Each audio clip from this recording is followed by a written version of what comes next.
I almost didn't just hit You record. you sounded just like the Count from Sesame Street just now. That was the coolest thing. Three, Yes. two, one. I love it.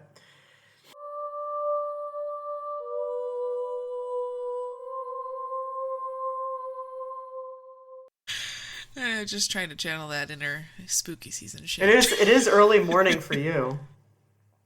Yeah. But like this is Yeah. normal for me though at the same time Yeah. Well, that's good. cuz my kids have me up anywhere between 6:30 and 7 anyways on the weekends and my husband leaves for work at 6. So, So, yeah, there you have it. yeah, perpetual state of early. That's how we are over here, minus the kids. It's just our dumb pets. I beg to differ. Hobbs is a Yeah, kid. they are children of a certain form. He's still just sitting there staring at the closed window, like I'm not opening it, buddy. He's so disappointed right now. Um, First of all, before I forget anything, happy almost Halloweenie. This comes out the day before. Ooh. So exciting. I hope everybody has a very spooky day. Do you like my... I wish everybody could have just seen that dance. Oh my gosh. It was the coolest, right? That was the best dance ever. Style points for sure. I'm crying from... Massive talent. Oh, thank you. It's hard being this incredible all the time, you know? Number two, welcome back to Oddities, everybody. I'm Cassie. And I'm Kelly. And welcome back to Strange Town. Bump, bump, bump. And all the usual. All of our stuff is in the description. Follow along on Social Yoshal. We're slowly growing, which is like very exciting to me. Yes, and I don't know if you saw this or not, and I'm sure by the time that this comes out, we'll have surpassed it. But did you see how close we are to 60,000 downloads? We are so close. We are so close. Like, we're probably going to hit it this week close. Isn't that exciting? No, it really is. I love it. And I then love it took seeing me the back number. to like when you and Anna were doing the show and you guys hit 10,000 for the first time. It was like such a big deal. And I was like, now I understand the feeling even more so. Now you do. I know. We should do something to celebrate when we hit like 75 or 100. Deal. All right, we'll start brainstorming. Plus, I'm gonna be done with school at that point, so I can be free and do things again. Cool things will happen at that point. Cassie won't be chained to college. That's right. Mark my words. Something will happen. We just don't know what. What else do we? How are you? I'm good. It's been a long Yeah? week, but I'm good. Okay, that's good. Well, you're going to a wedding. It's tomorrow, right? I'm going to a wedding shower tomorrow. It's Shower. my cousin's fiance. And so the shower, it's a brunch. So that was I why. love a brunch. Yep. So I'm kind of looking forward to it. It was actually a little funny though, because like it's just me and my sister going, and then my cousin's mom, obviously my aunt, and we're all road tripping together. So Hell I'm yeah. excited for that. And then actually the day that this comes out is their wedding. So that'll be exciting. Is it spooky themed? I think it's Dia de los Muertos themed. Oh my god, shut up. I love that. Oh, you have to take so Yeah. many pictures. Are you going to paint your face I will. I'll all send cool? you a photo of the invitation so you can kind of see the vibe that I'm getting that from. Fucking yes. God, yes, please. That's amazing. Are We you have a going good to... theme, right? Yes. Are you going to wear like a regular outfit? Are you going to wear like a Dia de los Muertos outfit? Are you like, how does it work? What do we do? You know, I didn't put that much thought into that. Oh my god, I okay, don't know sorry. if we're supposed to dress up. To be determined. TBD. I'll let you know. That works. Oh my god. Everybody here we are waiting anxiously to hear the end. That's it. Bye, everybody. The end. That's all for this week. Stay strange. Boom. Boom. So, yeah. It was a busy week, but it was a good week nonetheless. How was your week? How was my week? It was a busy week. I this semester for school, it's just like papers out the ass, which luckily for me, having a degree in the humanities, I'm used to that because that was like all I did for undergrad. But like a lot of my counterparts in this program don't necessarily have that type of experience. So for me, it's just like, okay, a paper here, a paper there. But I know like a lot of them are very stressed at the moment. So I feel for them because there's just like a lot. It's a lot writing Yeah. papers. You know, it's writing papers is like a different kind of hard from taking exams. Like it's just, it all kind of just sucks in its own way. What else? Let's see here. We started our home improvement. We've got chair rail up. We did that last night. It looks great. And it looks fantastic, and I'm excited for the paint. I know. I don't really care because by the time this comes out, it's like so done. I'm 100% putting a before and after picture on the podcast Instagram. Everyone needs to see. Everybody needs to see it. Like so fucking proud of this. And today, well, actually, this whole weekend, we're celebrating my husband Corey's. I don't know why I said it like that because you know who Corey is, but the listeners might not. The listeners might not. But we're celebrating his birthday a little early because his birthday, it's like in the middle of the week. So, and it's a little harder to celebrate during the week. Big birthday plans. Big birthday plans. We're going to an apple festival today. That's going to be a lot of fun. We're gonna, Ooh. Yes, and he wants. You guys have such cool shit on the East Coast, dude. I'm so excited. This is like apparently the 36th year that they've done this. So I'm expecting this to be like a legit ass festival. And we're also gonna, he wants to start decorating for Halloween. And I'm like, yes, bitch, it's never too early. FYI, when we're recording this, it's September 24th. Great job, Corey. Just hitting that love language the way you're supposed to. He gets it. And so, yeah, we picked up some fun cake slices from like a local bakery and gonna do like a little sampling and you know, all kinds of birthday fun over here. So I love this. It's been a fine week. I need to move next door. Yes, you fucking do. I'd be so. We've been talking about this for I don't even know how long. That would be the ideal setup for us. So. Also, I just want to apologize now. My kids are just making some ungodly noise. And if you guys can hear that, I am so sorry. I mean, if nothing else, it adds to the spooky vibes. I can faintly hear the wailing, and it's like very banshee and very cool. So like it plays in very well. I love this for us. Spookala bookala. So. Yeah, there's nothing more spookala bookala than toddlers. So your possessed child who's had an abrupt mood and attitude change. God, you know what? He is tiny, but holy crap is the attitude big. Dude, sometimes kids will say shit and it is just like without even trying the most insulting shit in the universe.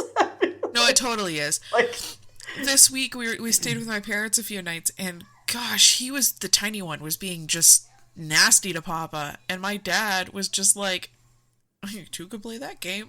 Yeah. Knock knock, bitch. Here I come. You're not the first kid I've had to deal with. Bring it. I love that energy. It was really great, honestly. But it was just awesome. Like, at one point I had to take my mom somewhere. My sister watched The Boys. This is the highlight of the week, and I don't care if anybody feels a certain way about it, but here it is. We only meant to be away for maybe 2 hours. 5 hours later, we get back to my parents' house. My sister had watched The Boys that whole time. And my oldest came running up to me and hugged me, and my youngest, being the attitude that he is, stayed where he was. Wow. And so I walked in and I said, "Were you a little shitbird or were you a good boy?" And there was a pause. "Shitbird." My youngest straight up goes, "Shitbird." I love the self-awareness and honesty. Yeah. And then I look at my sister, I said, "Is that true?" And he goes, "Yeah."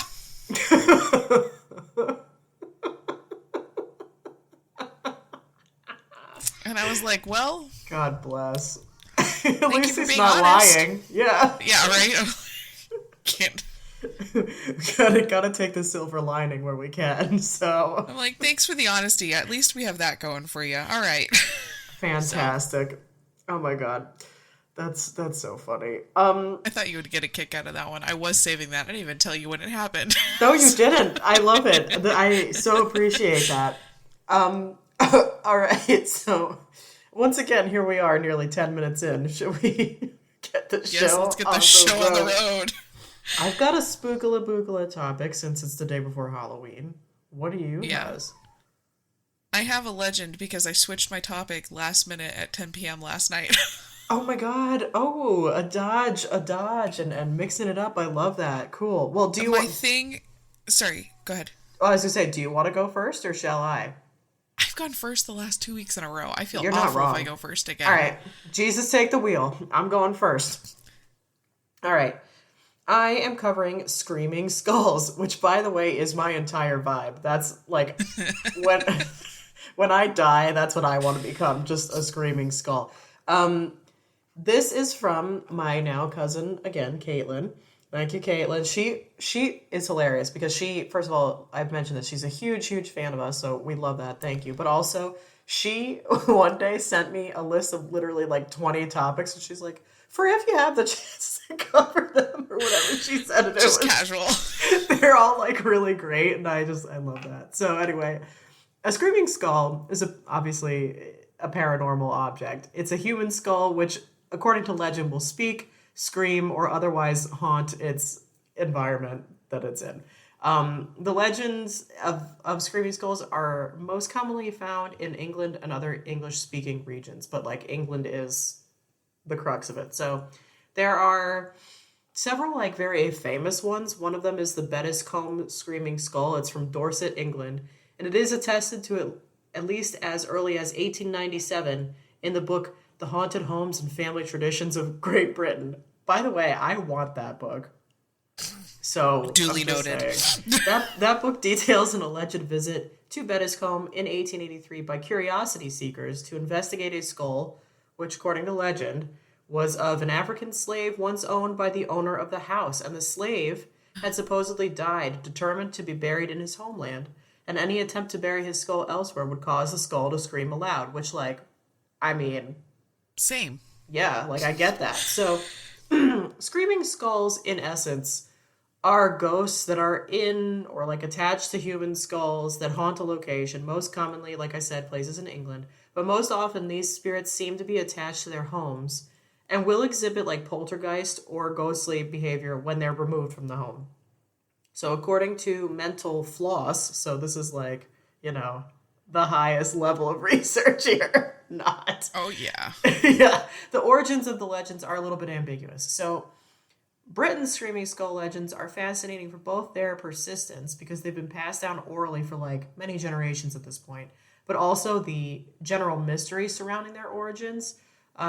Like little academic literature exists regarding these skulls, but many paranormal enthusiasts have noticed that there's this like, I guess like it's like a little bit flimsy in my opinion, but there's like a link to like Celtic mythology in which the strange powers of the human head figure prominently. But others note that if the skull legend were Celtic, it would likely appear throughout England, Ireland, Wales, and Scotland, but instead it's pretty much restricted to rural England.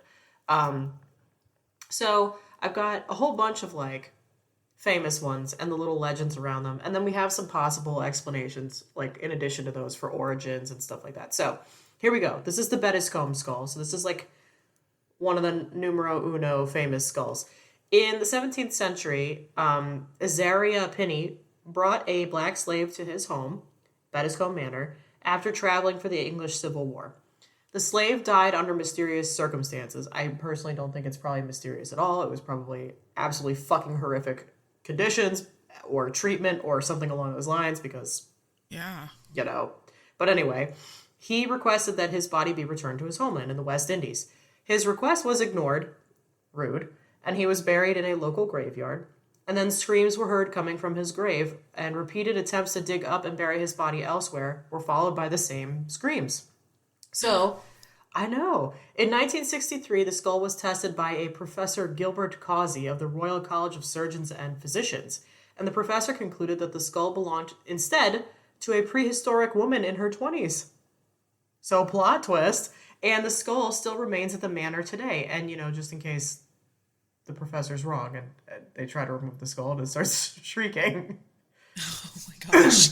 So it's crazy. I know. So it's like plot twist. In fact, it's apparently a prehistoric chick. So that one's a strange one. There's also Crazy. I know. There's also the Burton Agnes skull. This is in Driffield in the East Riding of Yorkshire, England. I've said this before. I can't with the way England names their like towns and shit. They're always Yeah. like 15 words long, and it's like, damn. I mean, how do you tell people where you're from? Like, it's They just your guess is as good as mine, but I agree with you. Like the longest names possible. they're like so descriptive. I live in Yeah. the 13th hollow of Sheffield near the river, but east of the coal mine, and like they just pick like the weirdest fucking shit. Weirdest things. Anyway, Burton Agnes Hall was built in 1598 during the reign of Elizabeth I by three sisters of the Griffith family. The youngest sister, Anne, was attacked near her home by robbers. And they beat her, and it was like very bad. And she refused to give them her mother's ring. She was like, no, bitch, this is mine. This is mine. So townspeople heard her cries, they rescued her, and returned her home. But she died 5 days later as a result of wounds Her injuries. associated with this. On her deathbed, she requested that her head be placed within the walls of the manor. I Can you do that? I don't know. Like, can you be like, by the way, just decapitate me afterwards and just stick me right in there? Also, And though, call it like, good. like why? Anyway, the family ignored her request, which, like, I get that because they're probably like, this bitch is that wild. But anyway, shortly after that, she was buried, and the house's construction was like, it was going under some construction. It finished up. The sisters began to hear noises throughout the house, and her sisters returned to her family's burial vault to undo their mistake. The body was completely intact, but the head was separated and placed away from the body. And some stories say the head was even grinning. And then it was taken back to Burton Agnes Hall, and the noises stopped. And then the noises would happen again when later residents tried to remove the skull. They put it back. The skull was later placed within the walls for safety, and the noises have stopped. But sometimes Anne will still make a ghostly appearance on the anniversary of her death. That's freaky! That's spookala Boogala boogala. boogala, exactly. Holy. There's the I call can't guard. get the image of the grinning skull head. grinning. That's where it's. Ooh. I know that makes me nauseous. The Colgarth, everything makes me nauseous now. The Colgarth Hall skull. This is from Windermere, Cumbria, England. Miles Phillipson, who was a justice of the peace, he owned Colgarth Hall and a lot of land. He wanted more land, though, and pursued the property of a young couple near him. And the young couple were like, no. Sorry, but no. So he somehow hid one of his silver cups in their home and told the authorities that the young couple stole from him, and then they were arrested. And since he was justice of the peace, they were found guilty and sentenced to death. All of this is way too fucking aggressive. Okay, like, wow. This guy needs to tone it way the fuck down. I mean, Bring it back down to earth, friend. yeah, like Miles, you all right? Something else is wrong here, I think. So anyway, on the scaffold, the young woman utters a curse on the Phillipson family. She goes, quote, "Harks to hear Miles Phillipson, that teeny lump o' land is to dearest grund of Phillipson has ever bought. For ye shall prosper nevermore yourself, nor," it's written in like oldie English, so bear with me, Yeah, "nor gotcha. yon outbraid, and while Calgarth's strong woes shall stand, will haunt it day and night." So, shortly after their execution, by the way, badass, what a way to go out. She's like, I mean, we're right there, and she's like, oh, and by the way, bitch. And then this whole shit, so I love that. Anyway, shortly after their execution, 2 skulls appear in Calgarth Hall, and they screamed loud every night, reportedly, and although they were removed from the property, they always appeared back in the hall. And Phillipson faced many hardships, maybe because of the curse, or maybe because he was a jackass, we just don't know, but the skulls were eventually boarded up in the walls of the house and silenced. I love that. I've got several others, but I'll pick 2 more here. So, one is the Tunstead Farm skull. So this is in Chapel in Lafrith, England. This story is about a skull named Dickie. I forgot about that one. God, I love your face. I know, like, I forgot that it's called Dickie. Oh, so mature. It was... Okay. Carry on, I'm good. It was kept I love this so much. It was kept on a windowsill, and its origin is unknown. But could it be the skull of a woman who was murdered in the very room it resides? Or could it be Ned Dixon, an ancestor of the farmhouse? Nobody knows for sure, but That was my Excuse fault. me. I'm sorry. You did that to me. That's okay. The skull is said to serve as a guardian of the house, making noises whenever strangers are present. And Dickie has also alerted residents to the births or illnesses of farm animals. Dickie has even warned of the coming death of a family member. It's just also protective over the land in general. It's said that it mostly looks like it sits in the window and looks out over the farmlands, making sure nothing is amiss. But then one day, a railway company tried to build a new track through part of the land associated with the farm. And according to locals at the time, each day the company would start building the track, and each night Dickie would undo their work. In 1863, a magazine called the Panorama reported, quote, "It was the steadfast belief in the district that the ghost would undo at the Combs Embankment the work that had occupied many men during the day, and that Dickie was only propitiated, Jesus, at last by an interview with the engineer, at which he was promised a free passage over the line forever. According to legend, robbers have tried to steal the skull, but returned it after its incessant screams." I love. Can you imagine being something so fucking annoying that somebody steals you and they're like, "No, never mind. Take me back." Go back. So there's one more. And that is the Wardley Hall skull. And there's like two possible stories behind this one. One is a little bit more likely than the other. So one is Roger Downes owned the house during the time of the English Civil War. One day, while he was out drinking, he proclaimed that he was going to kill the first man that he met. Okay. Downes thrust his sword through a local tailor, and then he was eventually tried for murder, but was let off due to his influential family.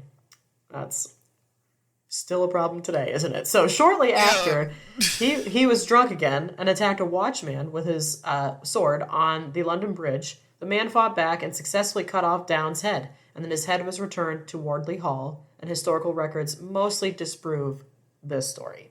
The more probable story is that the skull belongs to St. Ambrose Barlow, one of the 40 martyrs of England and Wales. Before the English Civil War and its persecution of Catholics, Francis Downes was a devout Catholic along with his wife. They owned this property, and they allowed Mass to happen in the Hall's chapel. And a Benedictine monk named Barlow, who officiated in the chapel, was caught by authorities when working in a nearby chapel. And he was arrested, tried, and sentenced to death. And then he was hanged, and he was drawn and quartered, and his head was impaled publicly, but Downes took his head and secretly took it to Wardley Hall, and the skull later appeared in a box that fell out of a wall in Wardley Hall, and the current owner, his name is Matthew Morton, threw the skull in the moat, believing it was like an animal skull, which, by the way, animal skulls and human skulls don't look the same. Okay. That night, a large storm broke out, and so Morton thought the skull caused the storm, so he emptied the moat and retrieved it and brought it back inside, and it's been, like, low-key ever since. Casual. I like how that's the one that's more believable. But anyway, how do we spot a screaming skull? So, firstly, the term screaming skull, with all of its supernatural and, like, dramatic connotations, is, unsurprisingly, actually the product of literature. In folklore, they're categorized as guardian skulls, and they are the embodiment of the luck of a household or family, which, frankly, is like a lot less sensational and maybe like a lot more well-protective, and I kind of could like believe that more. So this guy who has his PhD thesis on head cults, like, proposes the following characteristics. 1, a dwelling place has a human skull which has been kept for hundreds of years in an important part of the house, an especially made wall or like niche or on a prominent windowsill or beside a hearth. Number 2, the origin of the skull is unclear, but in oral tradition, the date when it took up residence is often placed outside living memory, between the 15th and 18th centuries, usually as a result of violence, for example, like murder or execution. 3, under no circumstances must the skull be removed from its resting place in the building, this being emphasized in all stories as the most important theme.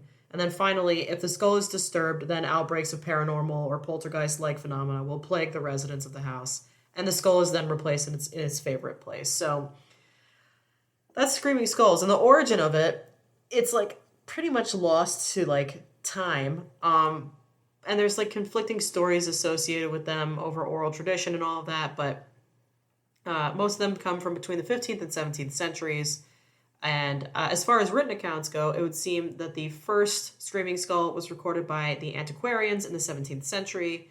And further accounts were recorded in the 18th century, but it was the 19th and early 20th centuries that the screaming skull legends became part of just like popular culture, and Mm-hmm. writers would start to adopt them into works and things like that. And so that's it's just kind of wild. And like earlier accounts focused on the skull's apotropaic qualities, like their protective magic or luck for a certain location or family. And later tales focus on like a more purposeful and like romantic ideal of vengeful spirits who, like, of people who had died violently.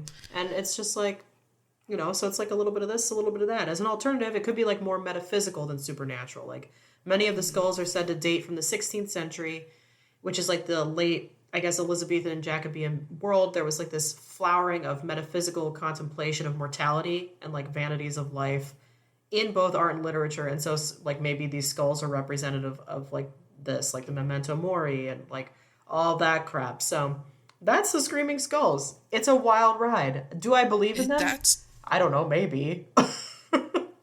do you know, the whole time you're talking about Screaming Skulls, I kept thinking about the skull walkie-talkies in Halloween Town 2. I love that. I love that so much. Do you? But Go ahead. do I what? Oh, I was going to say, do you prefer Hocus Pocus or Halloween Town? I don't know this about you. They're both childhood for me. Yeah. And they're both what I looked forward to watching. In fact, I have like this big library on my Amazon account of just really random movies. And it was because I used to work midnight to 8 a.m. at a hotel and there was nothing to do. And I watched movies I love while that. I was sitting at the front desk. And you can see exactly when Halloween time hit. I love that. Because it just goes to a bunch of spooky movies. But like Hocus Pocus and Halloween Towns are all there. And it's hard to say. That's a really hard question for me because for me, they're both equal. Like I have to watch them. And honestly, I cannot wait for Hocus Pocus 2. I am it's soon. Friggin' stoked. It's in a few days. That's it. I know. I was on the phone with my mom yesterday and I was like fixing the TV for the kids and an ad for Hocus Pocus 2 popped up and I completely just had a brain fart. I love that. I love that. But yeah, actually I just introduced Halloween Town to the boys. Yes. Sorry, you were going to say something before I asked that question. It's just the idea. And well, no. And so like most of these stories of the Screaming Skulls or the Guardian Skulls, I kind of like the Guardian Skull, is based in Europe, England area. Yeah. Right? Yeah. And all that made me think about was the fact that my sister worked on a dig site in Ireland, and I just wonder if there was any strange noises. Dude, I wonder. That would be cool. That would be very Gotta cool. ask her. Yeah, ask her if she came across any shrieking or sounds. Or grinning skulls. Or grinning things, yeah. My favorite is the guy that was like, this is an animal skull. Like, buddy. Let's talk about denial there, friend. It's like, what even? Oh, God. Anyway, that's the Screaming Skulls. It was awesome. I loved it. It was spooky. Perfect for this time of year. Perfect. And like, again, thank you, Caitlin, right? That's, yep. Because, and I can't get over it. Here's like a list if you get around. And it's like 25 like very quality topics. I'm like, well, I will for sure get around to these. Yeah. And that's why like when we have anybody write in, they're like, here's an idea. I was like, excellent. We have a backlog. We will get to this, I promise. Yes. It's so funny. I love our listeners. I do too. They're the best. Yeah. What do you have? I have Dog Boy. Dog Boy? Dog Boy. Oh my God, this doesn't sound real. This sounds like cat dog, but... Well, there's a reason. Okay. I'll get to it. All right. Okay. In the small town of Quitman, Arkansas, lived a troubled young boy named Gerald Floyd Bettis. Bettis earned the nickname Dog Boy by other local children due to his fondness for stealing dogs and cats from the neighborhood in order to beat and torture them. Oh my fucking God. Yeah. Bettis was often teased and ridiculed by other children at school, but some say he enjoyed the attention and that the teasing brought him joy or something. he got off on it. It's disgusting. Dude, this guy's fucking wild. Okay. And he began acting out purposely for that attention. Mm. Over the time, Bettis became bored with simply torturing animals and turned to his own parents. He kept his parents imprisoned in the upstairs of their home and starved them for extended periods of time, and decided when and how they were able to eat. What the fuck? Yeah. It was from then until he was in his mid-30s that he would beat and abuse his elderly parents, including throwing his father out of a second-story window. Fortunately, his father was able to hold onto the ledge until help arrived. Did help do anything, though? Yeah, like... No. Oh my god. So they're like, oh, my kid threw me out the window. Right. Well, you're back inside and we're not going to do anything. Sounds like a family problem. Yeah. We're just going to leave you be. What the fuck? Okay.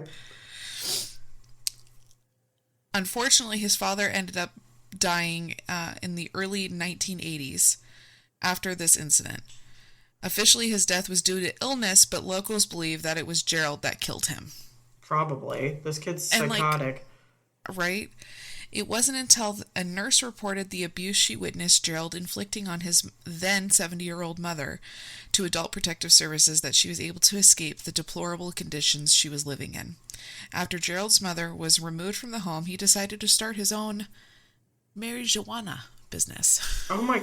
Wow, okay. Very entrepreneurial, I guess. It wasn't long before he was busted. Based on police evidence and the testimony of his own mother recounting the suffering that he had inflicted on her, Gerald was sent to prison. He was later found dead of a drug overdose in prison in the mid-90s. Oh, okay. Some say he was simply just not right in the head. Others blame the family's home with unexplained poltergeists. Oh. That in the Victoria-era home that influenced the boy to do what he did. Some say if you get the glimpse of the boy, he haunts as a dog boy.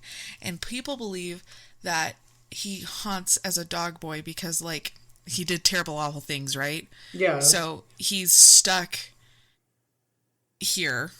Right. But in dog human form. Dude, that's crazy. Because of the torture he inflicted. So, like, what does a dog boy look like? Is it like a dog? The photos were horrifying. Oh my god, I'm gonna look them up real quick while you're talking. I hate it. So, the home was a Victorian era home. People have spotted Civil War soldiers there. There's always Civil War. Sorry. And always, literally always. These are horrific pictures. You're right. What the hell? Okay. In the early or mid 1800s, a family lived in the home, and the wife died at a young age of 28. Her son died in the Civil War. There's no evidence as to what the father and husband died of, but some say that they all are, like, spiritually in the home. Okay. And the people in the area believe that this house is just filled with poltergeists, and I don't think anybody lives in it to this day now because of its past. Oh my god. I bet you teenagers go and get drunk in there. Because it's always that, right? Yeah, like 100%. Yeah. Looking for a teenage party place. And like, where was it? Oh, and a World War I soldier seems to haunt the area as well. They're all friendly though, so I don't know how the friendly poltergeist can be influencing Dog Boy. No, if anything, I hope they're, like, giving him a hard time in the afterlife. Maybe they made him Dog Boy. Yeah, maybe they're, like, maybe they turned him into it. Yeah, they're like, no, you can't hang here unless you're Dog Boy. So you need to pay for what you did. Those animals were innocent. Yeah. Your parents were innocent. And the really sad thing, a lot of when I was reading this, his parents struggled to have children. Oh god. And they finally had him, and he just ended up being the evil problem child. Oh god. Wait, where are we located with this again? Quitman, Arkansas. Quitman, Arkansas. It's northern Arkansas. Dude, I feel like there's a lot of crazy shit going on down south with some of these stories we've covered lately. Yeah, what's happening? I don't want to say it like that. I've always felt like the South is its own country. Kind and the of. sheer fact of just the way that culture is down there, the way, I mean, the cryptids that they have, the legends and the spooks and the... Dude. There's a lot.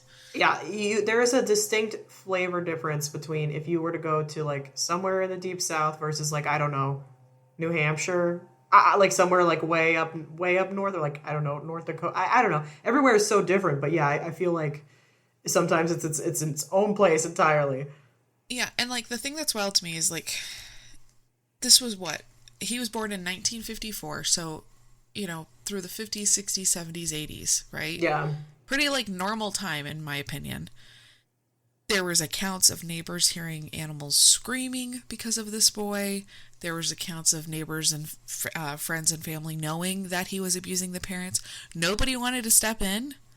Yeah, I feel like it was like very much a manners over matters time period sometimes. Like with some of the stuff, like mind your business. That's true. Yeah.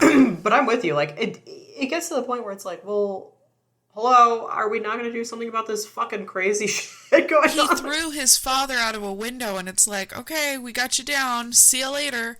Don't do it again. Like, what the fuck? I don't even. If I saw that shit now, I really don't even know what I would do. Get the cops involved, I guess.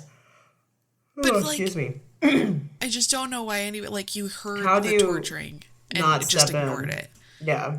You know what I mean? And that's the other thing. I'm like, okay, you ignored it. Now you have to deal with his spirit because you ignored it. Now you've like, got the you dog decided boy. Not to deal with it at all. You've got the dog boy and the Victorian poltergeist. Now, look what you guys did. Yeah. Wow. Also, just like a funny little moment. You know the movie Poltergeist? Of course. So when I was like I was a freshman in high school, I was like watching all these scary movies, and my dad's like, "You really want a scary movie? I'll give you a scary movie." And this must have been Blockbuster was still open because we went to Blockbuster, and he picked up Poltergeist, and I'm watching it, and I watched it all night, and I watched it in my bedroom on my little laptop in the dark, and I was like, "This isn't scary at all." And I told him that, and he goes, "It was based in our hometown. How is that not scary to you?" And I was like, I feel like it just wasn't, man. I don't think Poltergeist is all that scary either. It's a good movie though. It's a good movie. Yeah. Don't get me wrong, but yeah. Eh. I love that. It's based in our hometown. Kind of like the neighbors of Quitman, Arkansas. Yeah. That house over there. You know. Yeah, wow, that's wild. We just turn a blind eye to that, so. Where did you... And that is the story of Dogman. Where did you get Dog Boy? Dogman, dog, whatever age of life he's at. You don't want to know where I got it from. All right. You get one guess. One guess. God, I don't know. I don't know. Now I feel like it's like the dark places on the internet, but I really... No, it's fucking TikTok. Oh! I took it in a totally different direction. I love the direction you took it in. The dark places of the internet. I'm like, damn, maybe we should stop this podcast. If Kelly's starting to look there for shit. Kelly's getting too deep into it. She's in too deep. Oh my god, I love that. Well, that was a good... That was great. I love that. This was a spooky, scary skeletons episode. Yes. And see, I wanted to change it because I felt that my topic was a little bit more spooky than the other topic I was going to do. Well, the other one is a great topic. I didn't feel like it did it justice for the day before Halloween. Fair point. Yeah. Well done. Yeah, I guess... I don't even know. Do you guys believe in screaming skulls? Do you believe in the dog man boy? Dog child? Dog boy. Dog boy, which is funny because he died like in his 40s. It was a grown person. Apparently right? he's dog boy. And that's why I go back and forth on like, okay, you tortured dogs and cats as a child. Yeah. Are you stuck in that form because of that? Because of your actions? I think I could like maybe... I would more readily believe in the dog boy than I would of screaming skulls. In that I don't think there's skulls actually screaming in the walls and shit, but I do think that they exist maybe as like a guardian skull, like weird thing that we did in time. But like with the dog boy, with the shit that went down, I could believe that he's hanging out in that house and whatever.